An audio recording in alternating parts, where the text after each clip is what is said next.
Un gusto tenerte con nosotros. Sos periodista de La Voz del Interior y has investigado cómo se vive el coronavirus en los sectores vulnerables. Bueno, nos podrás contar cómo es en los barrios de difícil acceso, en los barrios carenciados, donde la economía empuja día a día, cómo se vive esta pandemia.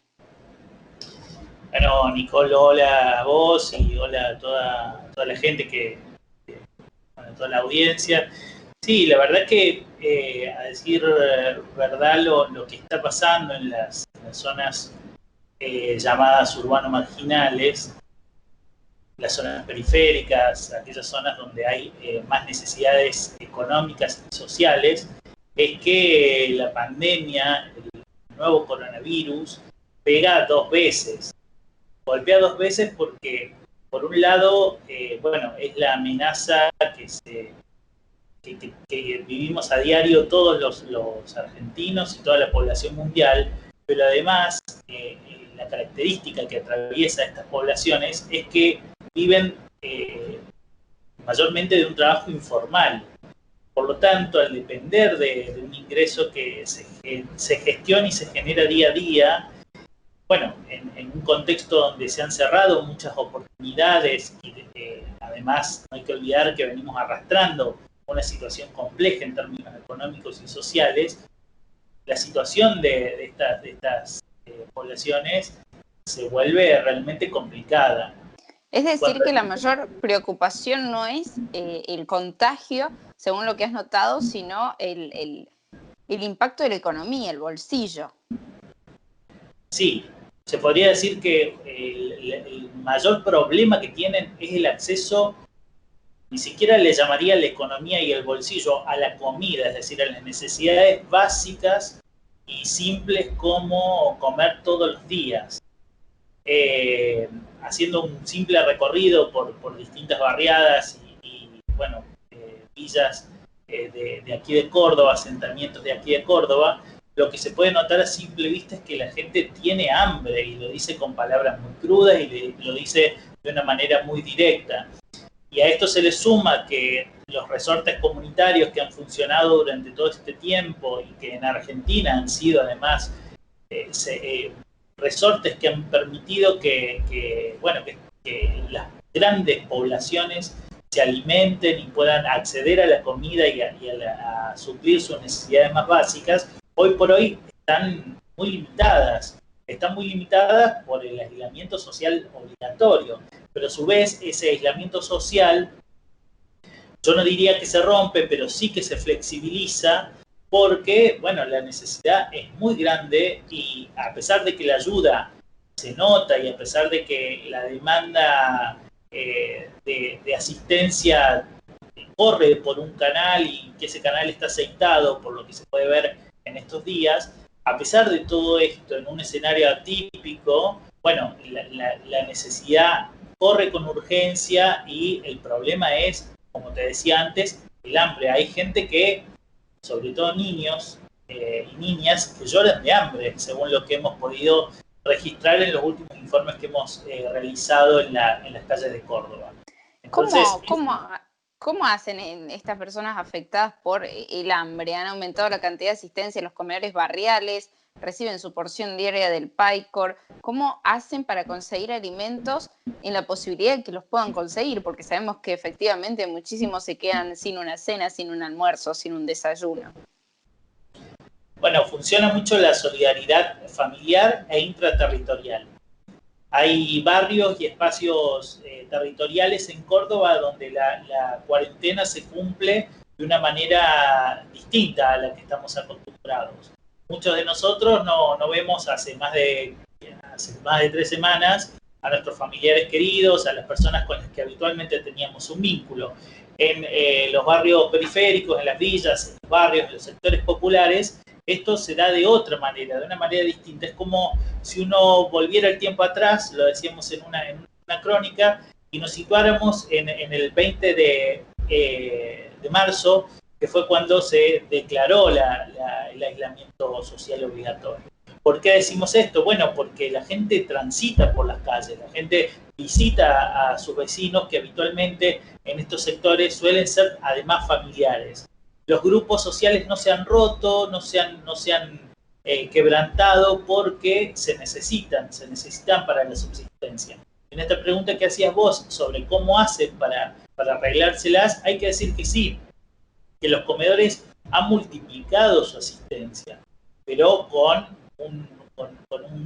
una condición distinta, porque antes esas grandes mesas que veíamos en los distintos barrios que atendían a una población que se iba cayendo de la economía formal y que se desesperaba por un plato de comida, bueno, ya no se pueden ver más, no se pueden seguir reproduciendo. ¿Por qué? Porque hay una medida necesaria que implica que el coronavirus no se siga propagando. Por lo tanto, en los comedores también se toman medidas extremas. ¿Qué hacen? Bueno, se juntan a cocinar, sí, claro, se juntan a cocinar, pero luego tienen organizada la distribución de la comida justamente para no generar grandes reuniones de gente y grandes reuniones de personas. Pero hay que decirlo, es muy difícil el aislamiento social obligatorio en territorios donde el hambre y donde las necesidades básicas, también no hay que olvidarse de los problemas sanitarios, el acceso al agua potable, el acceso al jabón,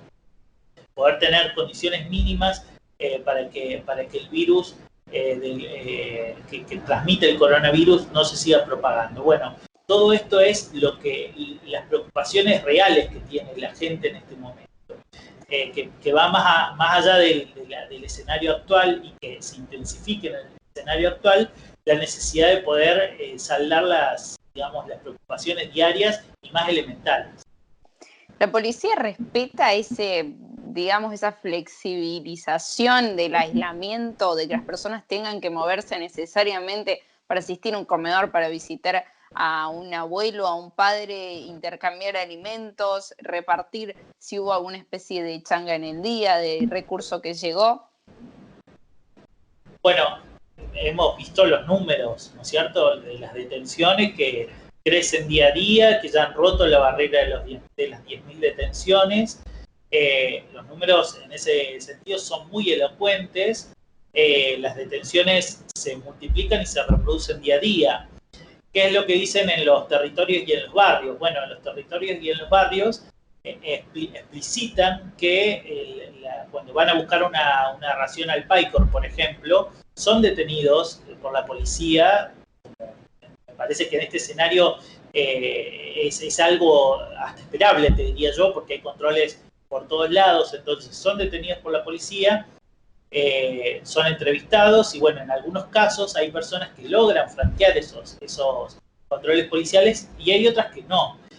La situación de los carreros o de las trabajadoras sexuales son situaciones son ejemplos muy elocuentes en ese sentido. O sea, hay carreros que han tenido que estacionar el carro, hay trabajadores sexuales que no están pudiendo ejercer justamente porque rige una prohibición al tipo de actividad que tienen, ¿cierto? Entonces, por eso todo nos remite a pensar que la economía informal y los trabajos más precarizados son aquellos que vienen sufriendo doblemente el golpe del coronavirus, porque han caído, por ejemplo, la demanda de changas, que antes eran muy usuales, las empleadas domésticas no pueden ir a trabajar a otro barrio, por ejemplo, que era lo que pasaba con grandes poblaciones de mujeres que se dirigían de un lugar al otro de la ciudad para poder atender una casa de familia.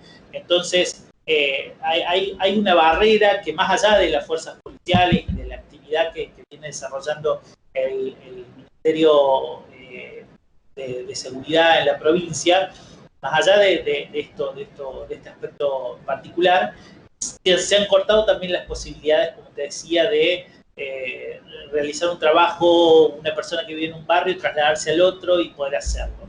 Esto es más abarcador que las poblaciones más excluidas o más desfavorecidas. Entonces, se vuelve complicado. Y sí, lo que dicen ellos es que sienten esa presencia constante de las fuerzas policiales que los detienen, les preguntan, les cuestionan, etc.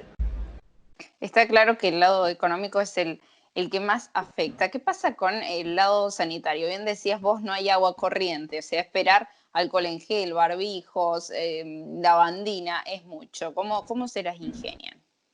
Bueno, afortunadamente en casi todas las villas y los barrios hay agua corriente, pero como bien decías vos, el uso de barbijos nos cuesta muchas veces a nosotros, que tenemos que salir a recorrer las calles para generar una actividad concreta, particular y exceptuada. Nos imaginemos por un momento a aquellas personas que no tienen dinero para poder acceder a la comida, menos aún tienen dinero para poder comprar alcohol en gel, que dicho sea de paso está bastante caro en los comercios, menos aún un barbijo, donde además hay cierto escepticismo, diría yo, por parte de las poblaciones. A pesar de que hay referentes que vienen marcando adentro de la villa y los barrios la necesidad y la importancia del cuidado, adentro de los territorios se vive con cierto escepticismo todavía el tema del coronavirus. Entonces, no corre como en todos lados el saludo con el codo, el distanciamiento a más de 3 metros, el tapabocas. Yo no vi ninguno, por lo menos, y he recorrido bastantes territorios en este tiempo. Por un lado está el tema económico, pero además no nos olvidemos que las villas y las barriadas populares se han desarrollado en torno de el estrecho vínculo social que une a esas poblaciones. Entonces, todo aquello que distancie o que culturalmente tiende a romper esos vínculos, no forma parte de medidas tomadas con simpleza, sino que hay que hacer mucho trabajo. Por supuesto que las condiciones sanitarias, además, las cloacas, los basurales, las malezas, también son un problema en las barriadas populares y en las villas. Sin ir más lejos, la preocupación que registramos cuando hacemos los relevamientos tienen que ver pura y exclusivamente con el dengue. O sea, el hambre y el dengue son las dos preocupaciones más fuertes y más intensas que se registran en este momento en las villas y los barrios.